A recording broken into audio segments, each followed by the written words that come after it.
Hello, everyone, and thank you for joining. We're going to get started in just about 2 minutes here. So this is your 2-minute warning.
All right, folks. Well, I have the top of the hour, so we are going to go ahead and get started. Once again, welcome and thank you for joining me today. My name is Tom Grucha. I am a technology evangelist with Highland Software, and I'm here today to speak about reducing risk and improving compliance by managing retention with OnBase. And today we're going to learn the many ways in which we can destroy documents with confidence in OnBase. And you may think that destroying documents is a simple act of just deleting them out of the system, but it is, of course, a lot more complicated than that. Sometimes the software will make it seem like it is not nearly that crazy, but it can get pretty complicated. And we're here today to talk through some of those scenarios and some software that can help us at least make the automation portion of destruction a lot easier. And I wanted to start today by introducing you to someone. And that someone is my 18-month-old daughter. Her name is Jocelyn. And she had her first birthday back in August. And this is my first kid. And I learned very quickly that, of course, kids have a lot of toys, right? And luckily, my wife has worked in daycare for quite some time. She had worked in childcare for about 15 years, and she learned about this thing called a toy rotation, where as new toys come in, you rotate old toys out. That way, the toys are always fresh and new and exciting, and it helps the kid, stay a little bit more on track as well. So we got on board with this idea of a toy rotation. We're going to take some toys out right before her first birthday. And of course, we started pulling out a lot of really little baby toys, right? Because she had not been playing with them in forever. Toys she had not touched in 6 or 8 months, maybe even longer. And of course, what happens as soon as we go to take these toys away? She runs to these toys she hasn't seen or touched in forever and decides that now is the time it's going to be her favorite toy ever, and she will not give it up at all. This happened time and time again. When she saw something and we were going to take it away, she immediately said, "No, I love this thing. Please don't get rid of it. I want to keep it forever." And at that point, a light bulb went off in my brain, and I kind of said, this sounds a lot like some challenges records managers run into when they try to remove old content from OnBase or even from a file share or file cabinet. Users say, but wait, I might need that document at some point, even though they may not have accessed it or needed it in months, years, maybe even decades at some point. So I just thought that was a funny little anecdote. On the business side, of course, Highland Software recently, and by recently, I mean over the past 7 or 8 years, went through a retention challenge of our own when we enacted a 7-year retention policy on all emails in our Outlook servers. And of course, there were plenty of people at Highland that had emails in the system that were far older than 7 years. So when this retention policy would be turned on, they would lose access to those emails because they would be destroyed. Rightfully so, there were a number of Highlanders that spoke up and said, hey, this policy isn't going to work for me. Here's why. And kudos to our IAS department who worked with those folks time and time again to refine this policy, to help define it further, to make it into a compromise in which we were still meeting our legal requirements, but also making the process of archiving emails that were pertinent to the business but older than 7 years a pretty much frictionless process. And I'm happy to say that today we do have a very visible policy where even within Outlook itself, when you see individual Outlook emails, it'll tell you, hey, here's the retention policy for this particular email, and this is when it will be destroyed. So you can see that this email that I got about Community Live last year will be removed from the Outlook servers on July 26, 2029. So visibility, incredibly important. Feedback, incredibly important. Compromise, incredibly important when it comes to enacting retention policies. And notice I haven't even talked about software yet. So we're talking a lot about people issues, soft stuff here at the top of the session, but so much of that goes along with retention. Luckily, the technology side of it is pretty straightforward when it comes to OnBase. And we've seen a lot more attention paid to retention over the years because it has moved from a solution afterthought to a solution driver.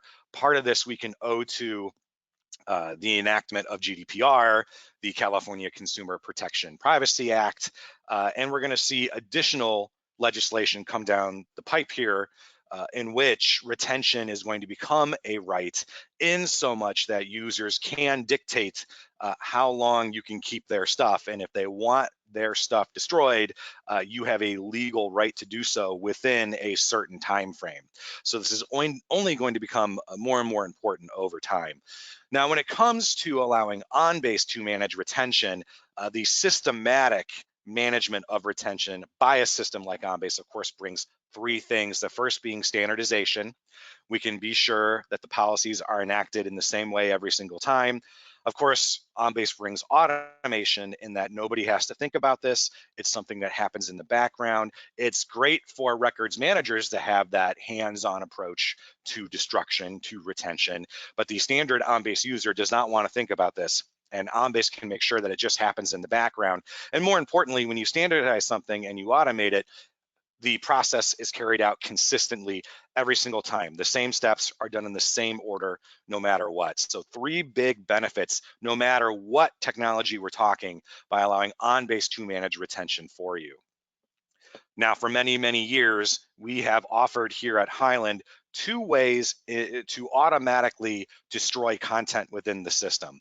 One I would call a simple product, the other one I would call more advanced. One I would call flexible, the other I would call more rigid. Of course, the simple flexible solution is something called document retention. This is a module that's been around quite some time and is quite flexible in its simplicity. We'll talk about what that means in just a few moments. And we still do offer the standard OnBase records management module or product. It's still out there, still has its use cases. However, do know that it is the more advanced option. In its more advanced capability, it is also a lot more inflexible, a lot more rigid. We'll talk about the downsides of that in a few moments as well. And here, if you could walk away with one simple piece of advice today, here's what I will say. When it comes to retention in OnBase, always, always, always start simple. So start with document retention, see if it will meet your needs, if it can fit your policies, right? And I'll tell you right now, the odds are pretty good. We have come across very little use cases in which document retention cannot be used to automatically enact your retention policies. If for whatever reason you have exhausted document retention as an option, if then and only then move to the more advanced option, that being records management. So again, if you can walk away with one thing today, remember this: always, always, always start simple, always start with OnBase document retention. And that is where we will start today. Again, document retention, a product that is, I believe, a bit of a misnomer in how simple it is. It does seem like it is too simple, but it is that simplicity that allows it to be very, very flexible and can meet a large portion of your retention requirements when it comes to the OnBase system. Now, to put a definition around document retention, it simply automates the retention and destruction of what we call qualified documents from OnBase. And when I say qualified, I simply mean those document types that have document retention set up for them. So we do not have to set up a retention period for every single document type in the system. Document retention will only take action on those in which we have designated a retention period for. So we're not talking about every single document type in the system. It can be one document type, it can be every document type, or anything in between. Now, with document retention, there are two retention types. One retention type is called static, the other is called dynamic. And we'll start with static retention. And with static retention, OnBase document retention will automatically purge a document based on a time interval. That's it. Document enters OnBase, it is assigned a document type. That specific document type has a retention period associated with it. That retention period begins. We'll talk about the ways in which we can start that timer. Once the timer elapses, the document is then destroyed, removed from OnBase. It's that simple. So with static retention, we can set that retention period, the timer, as a certain number of days, months, or years. And we can start that retention period or timer based on a couple different options. One is document date, which is a document property, which can be changed. One is date stored, which is a hard-coded value, which cannot be changed. That is the exact time and date in which that document was actually ingested into OnBase. And then finally, we can start that timer based on the value of a date formatted keyword associated with the document. Now, important to note here, we can keep that date formatted keyword value blank on the document until a certain event happens. In the case of HR, let's take the employee separating from the company as an example, right? While that person is an active employee, we keep that date separated keyword value blank. OnBase document retention will not start that timer until a date value exists in that keyword. In this case, it would be the date that the employee is separated from the company. At that part, the retention, or at that time, the retention period timer can start. Let's say it's 7 years. Then 7 years after that separation date, static retention will just automatically destroy that document. Now, of course, you're probably far more interested in what we call dynamic retention, because at the end of that retention period, at the end of that time interval, no matter what it is, documents can be evaluated prior to destruction. And by evaluated, of course, we mean sent through workflow, so that workflow logic can evaluate that document and decide if we should actually get rid of it or not, or you can have a person look at it, or some combination of the two. Same options here for retention period and when we want to start that retention timer. We can set that retention period on the document type as a certain number of days, months, or years. And we can start that timer based on, again, document date, which is a document property that can be changed.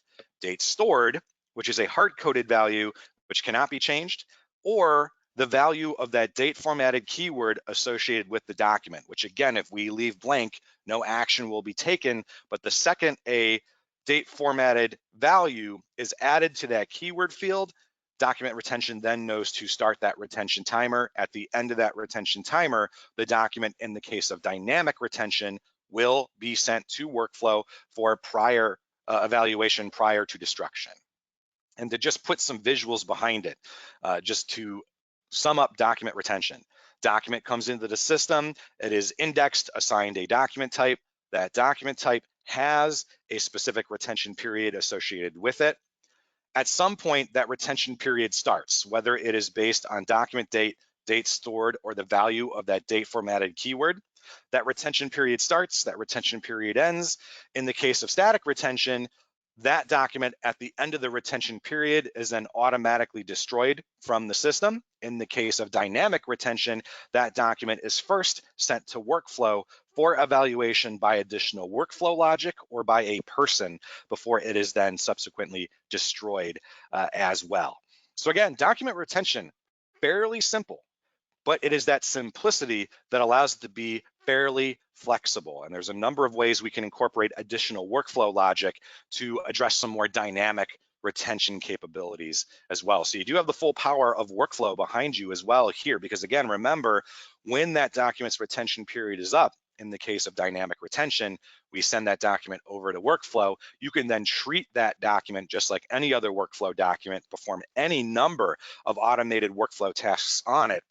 It just so happens at the end of that automation, you may choose to then have document retention automatically destroy that document. You can have document retention place a legal hold on that document by excluding it from the document retention process for a certain period of time, or we can simply extend the retention period of that document by a certain number of days, months, or years as well. So plenty of options there, but it is that simplicity that drives me to tell users to always start with document retention, exhaust it as an option, then and only then move on to our more advanced option, that of course being on-base records management. Now, I'm sure a lot of folks on the line today maybe started with records management. It still is a top 20 module sold here at Hyland as an on-base add-on, so plenty of people still purchasing records management and even purchasing records management when they deploy their system. So plenty of folks buy this module with every intention of using it. However, they never get around to it for a number of reasons. One of those reasons may be, well, am I going to spend my time, money, and resources building up this retention product, or am I going to build another workflow, right? There's some ROI to consider there. But do know that if you do own records management today, you also own a license for document retention because they are bundled under the records management license. So if you do own records management today, again, you do have access to document retention. Another reason why I stress starting with document retention, exhausting it as an option, then and only then moving to records management, because of course, document retention being that simple option, records management being the more rigid, inflexible, but more advanced option as well. And let's talk about why that's the case. Let's talk about why there's a little bit more rigidity when it comes to records management. That's because we are changing the entity in which we are taking action on when it comes to records management. When we're talking about document retention, we're talking about individual documents and document types. When it comes to records management, we're talking about this separate entity called a record in OnBase or a managed folder. You may have also heard it referred to as. In this case, we are taking action at the record or managed folder level with records management. And within that record or managed folder, you can have any number of individual documents or document types represented. So we're taking action on a group of related documents as an entire entity, not individual document types or individual documents, but this group as a whole. In this case, the defining characteristic that links all these documents together in this example is an employee, Andrew Lincoln. So maybe his employee ID that ties all these documents together in a number of different HR document types. And of course, when Andrew, for example, leaves the company, we do want to take action on these documents as an entire entity because they're all related to Andrew and they all need to be destroyed at the same time. That is the crux here behind records management. Every single document that is encased within that record or managed folder needs to have the same retention period, the same retention plan associated with it. And that is because of the underlying folder structure when it comes to records management. Don't necessarily want to get too deep into it, but if you have configured and worked with on-base client folders, you know how messy that configuration can get, but do know that those client folders are set up with your end users in mind. That is entirely based, that configuration is entirely based on how the end users want to interact with and retrieve those specific documents in that folder structure. When it comes to these managed folders and records with records management, the structure of these managed folders are entirely dictated by your retention policies and your retention plans. They can and will look entirely distinct and different from those client folders that are for your end users. Really, the only people that are ever interacting with managed folders should be records managers. And even then, Who knows? Even then, there are other ways for records managers to take a look at the administration functions of records management.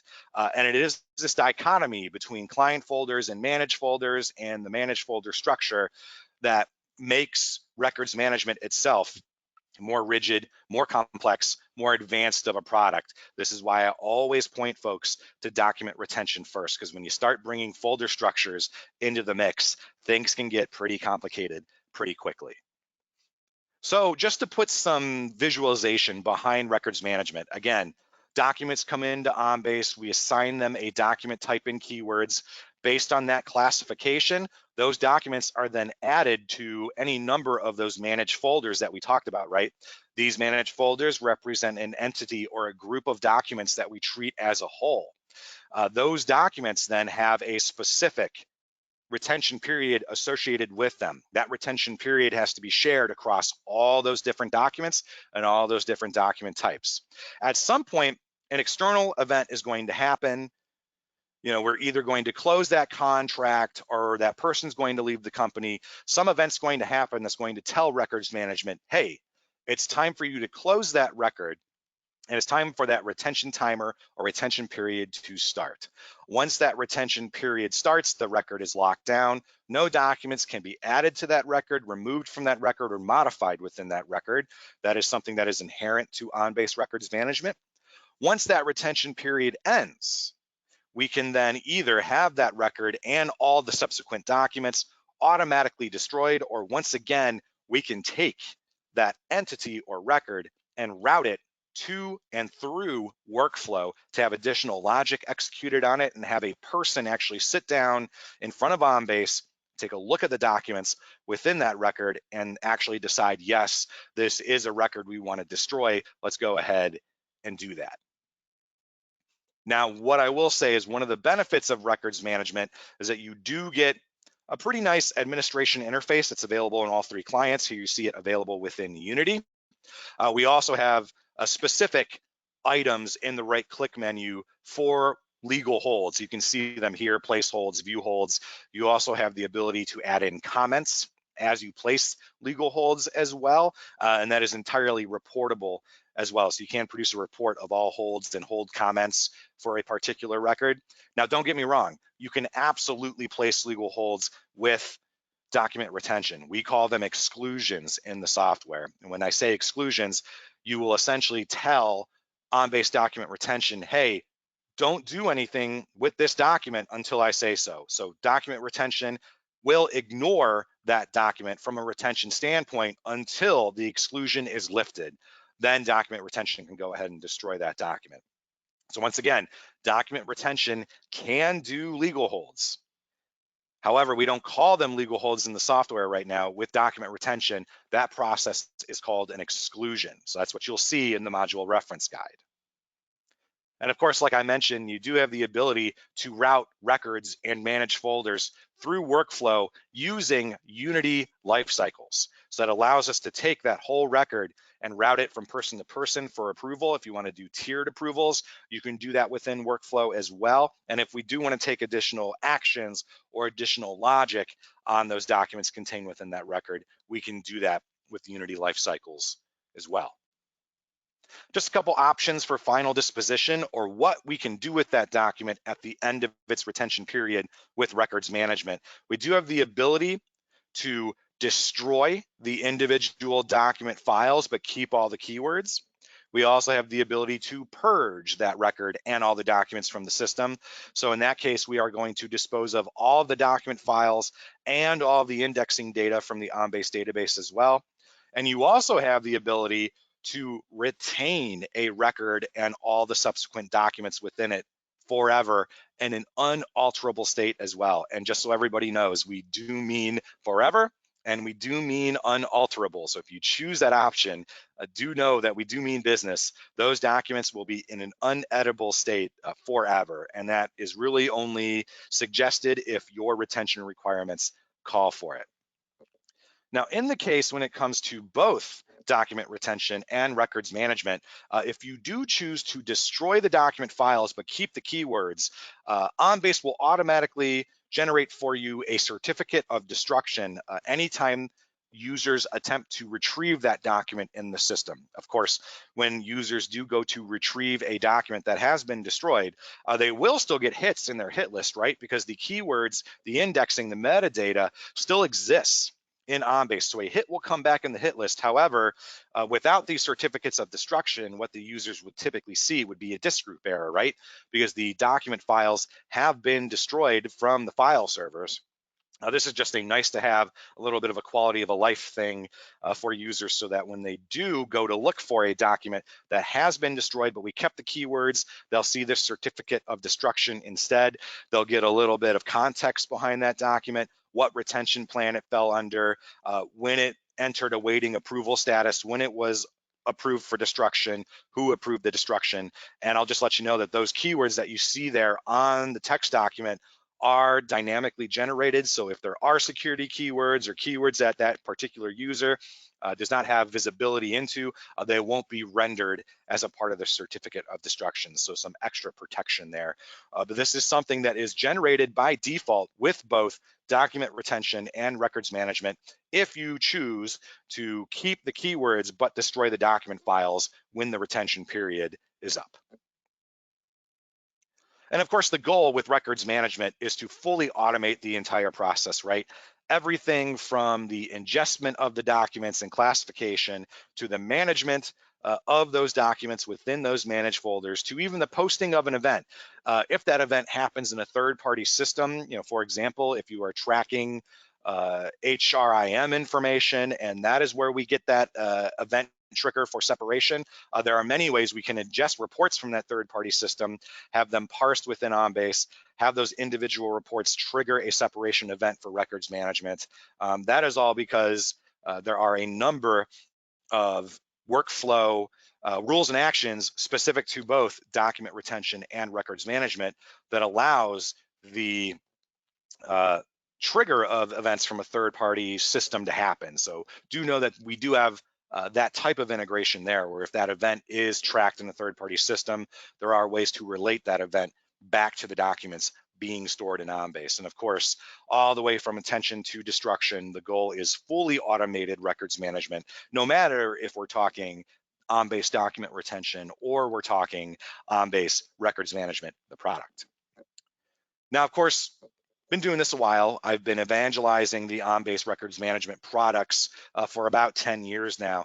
And inevitably, there's always somebody that's either in the room or on the call that is thinking, but what if I don't know how long I'm supposed to retain my documents? This tends to be the biggest sticking point we find when it comes to retention in OnBase.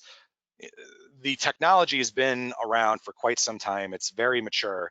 However, folks simply do not know or are not confident in how long they should be keeping their documents before they are allowed to legally destroy them.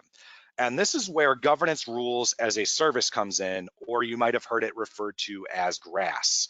This is a brand new Hyland offering that's been around for a couple years now, but definitely newer than what we've been talking about today.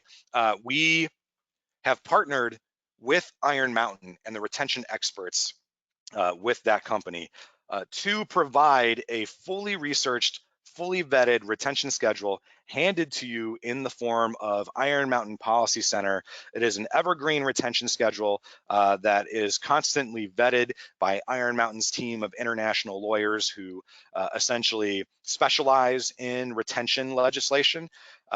Based on the content in your OnBase system, the industry that you operate in, the jurisdictions that you operate in, Iron Mountain will provide you with a fully researched, fully baked retention schedule. And then of course, we at Hyland provide you with some integration tools and OnBase document retention to take that information from Policy Center and use it to automatically configure OnBase document retention. So I just want to show you what this looks like, because it is pretty fascinating.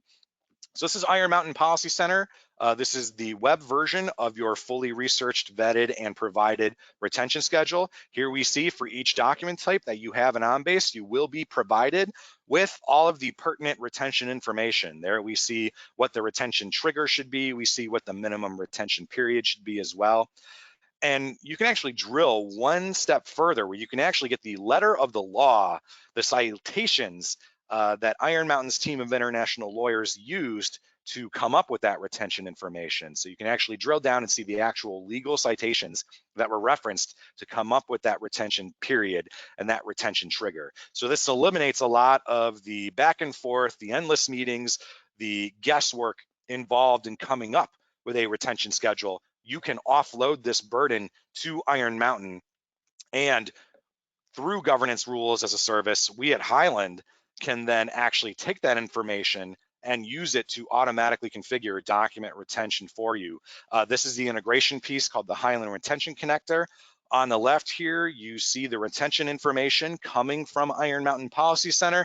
On the right-hand side, you will see the document retention configuration options that will be pushed into OnBase, and it will be pushed automatically for you. Doesn't matter if you have 10 document types associated with document retention, or you have 500 document types. The retention connector will automatically configure those items in OnBase config for you.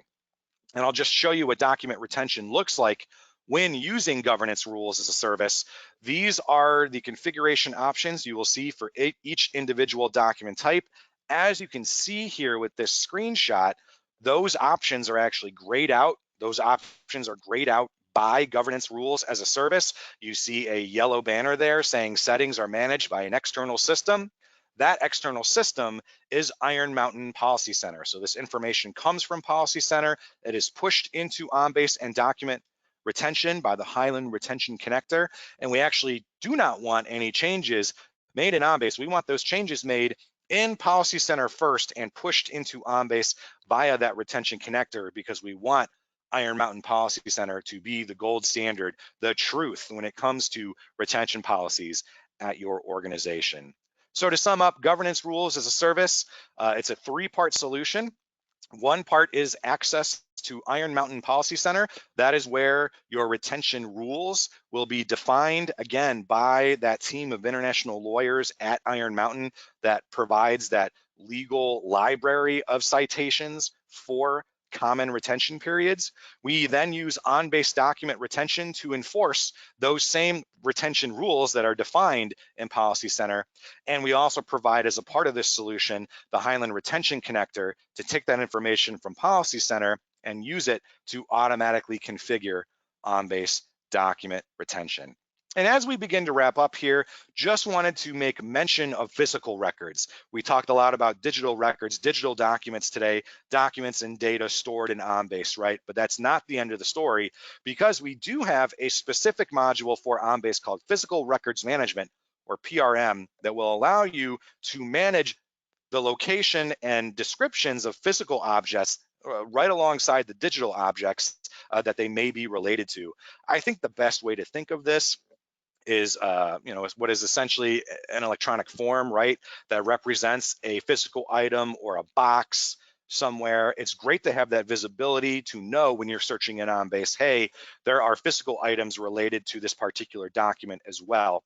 But do know that when it comes to managing physical objects with OnBase, PRM is not your only option. Of course, it does come with built-in check-in, check-out functionality. The configuration options, though, are pretty limited when you compare it to something like Forms and Workflow, and also WorkView and Workflow working together. So do know that Forms and Workflow is an option for managing physical records. It does allow you to expand upon integrations, especially if you're using maybe inventory management solutions. And of course, what I would tell most customers today is that if you are looking to build a physical records management solution, I think it would behoove you to check out WorkView and case management in particular, because it does offer the most flexibility and integration options. Of course, that comes with the most configuration, but it does allow you the most flexibility to plug into third-party systems and do a lot more with the representation of those physical items. So just wanted to briefly mention that as we begin to wrap up. So we talked a lot about the two main options available in OnBase today to manage retention, right? There is the simple option, document retention, the more advanced option, of course, being OnBase records management.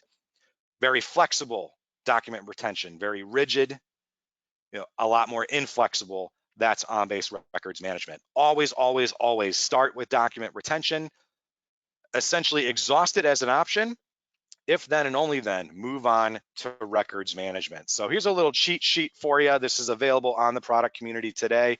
When should I use document retention versus records management? Always start with document retention, move on to records management only if you have exhausted document retention as an option. And of course, much more information on everything I mentioned today available at the OnBase product communities. That's at community.hyland.com. And with that, I know we're a couple minutes over, but still would like to stay on the line for some Q&A if anybody has any questions. I have not seen any come in, but we'll give it another minute or two. Other than that, that is all of the content I have prepared for you today. Thank you for joining me. Thank you for your time and attention. Feel free to drop off if you have other meetings to attend. Otherwise, I'll stick around for another minute or two for any questions. Feel free to type those into the chat or into the questions panel as well.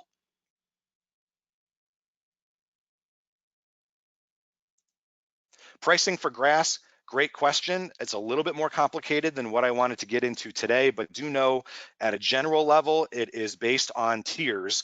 Those tiers are based on how many document types you would like rules for. The initial tier goes up to 40 document types and it goes up from there. Tier 1 is $10,000 per year. So it is subscription licensing, but do know that when it comes to Policy Center, that subscription licensing gets you essentially an annual review of your retention policies, and Iron Mountain will let you know if any of those retention policies change and you can push them into your grass deployment. Okay, so we got some questions rolling in. How are the index values available once the document is destroyed? Great question. So of course, the document file itself, let's say it's a Word document, that doc file is stored in the OnBase file servers.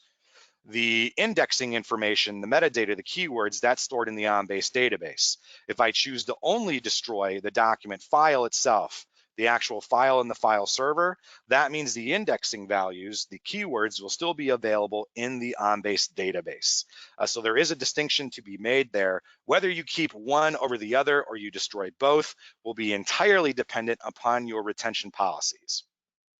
And one last question, is there a way to identify retention of software documents? Identify retention, that's a good question. I may need some more clarification on that. If you mean simply visibility into what retention has been assigned to that document, that's something that users can do in any one of the OnBase clients. They can right click and view the retention status of that document.